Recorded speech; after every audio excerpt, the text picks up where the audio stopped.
Hello focus, आज हम लोग जब बात करने आ रहे हैं तो हम लोग कोविड-19 के प्रोफाइलैक्सिस के बारे में बात करना चाहते हैं। देखिए, कोविड-19 के जब इन्फेक्शन इंडिया में आया तो आयुष मिनिस्ट्री जो है उन्होंने आर्सेनिक एल्बम नाम की एक दवा 30 पोटेंसी में एज प्रोफाइलेक्टिक बताई, जो कि बिल्कुल ठीक थी। कुछ लोगों ने इसके वेरिएशन करना शुरू किए। उन लोगों ने दवा बताई इन्फ्लुएंजाइनम थी, किसी ने ब्राइनिया बताई, किसी ने जिंकम म्यूर बताई, और एक बहुत फेमस होम्योपैथ हैं जिनका नाम है राजन शंकरन, उन्होंने कैम्फर 1M बताई। और कैम्फर 1M को प्रमोट बजाज फैमिली ने किया और इंडिया भर में उसका काफ़ी प्रमोशन हुआ। ये सारी चीज़ें होती गई, हमने भी इसके बारे में सोचा, और जब मैंने इसके बारे में पढ़ा तो मेरे को लगा कि जो दवा होनी चाहिए वो फॉस्फोरस होनी चाहिए। तो अक्रॉस द बोर्ड कई सारे व्यूज़ सामने आ गए। मैंने अपने व्यूज़ को ज़्यादा लोगों को शेयर नहीं किया, मगर मैंने अपने कुछ जो जूनियर्स हैं जिनको मैंने पढ़ाया हुआ है उनके साथ मिल करके एक ग्रुप बनाया।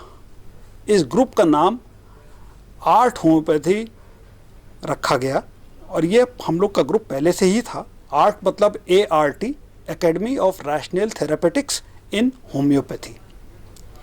इस ग्रुप में जो एक्टिव मेंबर्स थे और जिन मेंबर्स को बहुत रिसर्च बेस्ड जिनका एटीट्यूड था, हम लोगों ने एक 12 लोगों का एक कोर ग्रुप बनाया और हम लोगों ने सारी इन दवाओं को अपनी अपनी क्लिनिक्स पे रिसर्च करना शुरू किया कि देखें इनके क्या इफ़ेक्ट आते हैं।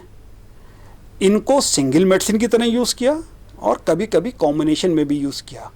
मैंने इनिशियली फॉस्फोरस 6 यूज़ करी, उसके बाद फॉस्फोरस और आर्सेनिक यूज़ करी, और मैं ट्रेंड भी देखता गया कि ये ट्रेंड वुहान वायरस का क्या हो रहा है। और जैसे जैसे ये वुहान वायरस स्प्रेड हुआ, हमको इसके सिम्पटोमोलॉजी के ट्रेंड्स मालूम पड़ने लगे।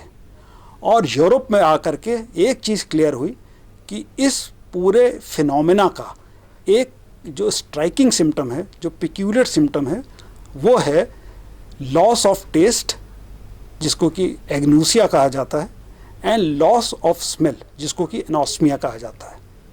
ये स्ट्राइकिंग, सिंगुलर, अनकॉमन और पिक्यूलियर सिम्टम था इसका, इस कोविड-19 इन्फेक्शन का। एक और पैथोलॉजिकल सिम्टम है जो कोर सिम्टम है, वो है ब्रेथलेसनेस एंड रैपिड निमोनिया।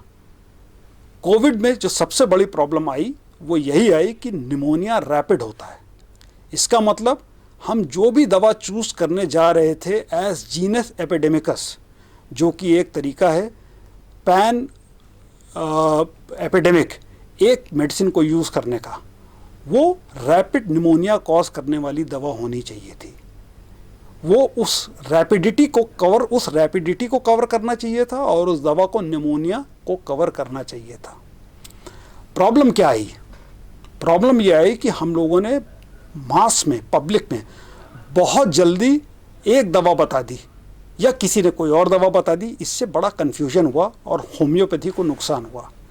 मुझे याद है उस समय मैं आजमगढ़ में था, और आजमगढ़ में मैंने सबसे पहले ये लेक्चर लिया था ऑन कोविड-19, जब कोविड-19 इंडिया में नहीं आया था, लेकिन आर्सेनिक एल्बम दवा बता दी गई थी। और मैंने उस लेक्चर में ये कहा था कि हमको ये नहीं बताना चाहिए कि दवा क्या है, हमको ये बताना चाहिए कि हम प्रिपेयर्ड हैं कि जब कोविड आएगा तब हम सिम्प्टोमोलॉजी के बेसिस पे जीनस एपिडेमिकस को सेलेक्ट करके आपको बताएंगे।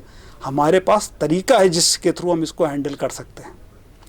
आज हम लोगों ने, हमारे आर्ट होम्योपैथी का जो कोर ग्रुप है, उन लोगों ने अलग अलग जगह अलग अलग मेडिसिन को एक्सपेरिमेंट करके और बहुत गहन रिसर्च और चिंतन करने के बाद ये डिसाइड किया है कि जो दवा जीनस एपिडेमिकस है वो फॉस्फोरस है, और फॉस्फोरस 12 पोटेंसी में सबसे ज़्यादा इफ़ेक्टिव है। इसकी डोज के बारे में हम लोग जल्दी सोशल मीडिया पे पूरा कैंपेन करेंगे, मगर मैं आपको यहाँ ये बताना चाहूँगा कि इस वायरस के 2 स्ट्रेन हैं जो कि एक्टिव हैं, फॉस्फोरस ये दोनों स्ट्रेन को कवर करती है, आर्सेनिक इनमें से एक स्ट्रेन को कवर करती है, दूसरे को नहीं करती है। आर्सेनिक और फॉस्फोरस आपस में बहुत ही क्लोजली रिजेंबलिंग मेडिसिन्स होती हैं in case of pneumonias. So अगर फ्रैंक कोविड के केस में निमोनिया डेवलप हो रहा है, निमोनिया का थ्रेट आ रहा है, then you must think about phosphorus, arsenic and one more medicine, that is bryonia. ये 3 दवाएं बहुत इंपॉर्टेंट हो जाती हैं। इनिशियली अगर आपके पास पेशेंट आता है एकदम सिम्टम्स के साथ, फ्रेश सिम्टम्स हैं, इन्फ्लेमेटरी स्टेट है और पेशेंट बहुत ज़्यादा पैनिक में है, जो कि आजकल देखने को मिल रहा है, with fear of death, then पहली मेडिसिन एकोनाइट हो जाती है। अक्सर इस स्टेज में आपकी क्लिनिक में पेशेंट नहीं आएगा, वो कहीं से घूम घाम करके आएगा, तो पहली मेडिसिन ब्रायनिया आती है। इसके डिफरेंशियल में दवा बेलाडोना आती है। माइंड यू, एज होम्योपैथ्स आपको मालूम होना चाहिए कि आप दवा डिजीज़ के नाम से सेलेक्ट नहीं करेंगे, प्रेजेंटिंग सिम्टम्स पे सेलेक्ट करेंगे। लेकिन जीनस एपिडेमिकस को हम लोगों ने जो सेलेक्ट किया है वो on the basis of the presenting phenomena है, जो कि वुहान से शुरू हुआ, वुहान से south east Asia, south east Asia से अरेबिया, अरेबिया से यूरोप, यूरोप से इंडिया एंड यूएसए।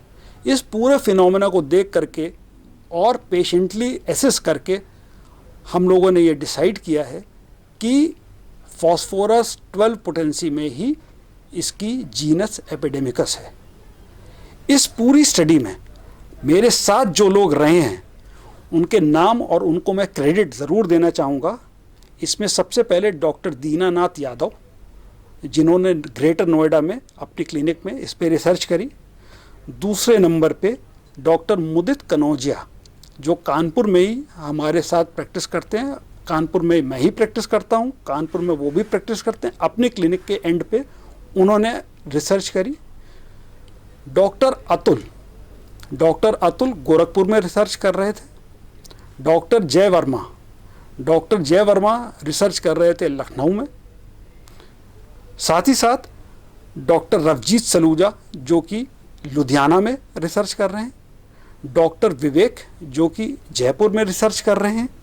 साथ ही साथ सुरेंद्र गंगवार और डॉक्टर अरुणिम, इन लोगों ने हम लोग के साथ मिल करके इस रिसर्च में हिस्सा लिया और इन डिस्कशंस में हिस्सा लिया, जिसके थ्रू हम लोग इस नतीजे पे पहुँचे कि phosphorus is the right medicine. ये एक किसी दिमाग की उपज नहीं है, ये एक शेयर्ड रिस्पॉन्सिबिलिटी भी है। एंड पेशेंट्स के साथ हम लोगों ने इस फिनोमेना को जब स्टडी किया है, तब हम आपको ये एडवाइजरी दे रहे हैं। Thank you focus. आगे हम लोग इसके बारे में बात करते रहेंगे।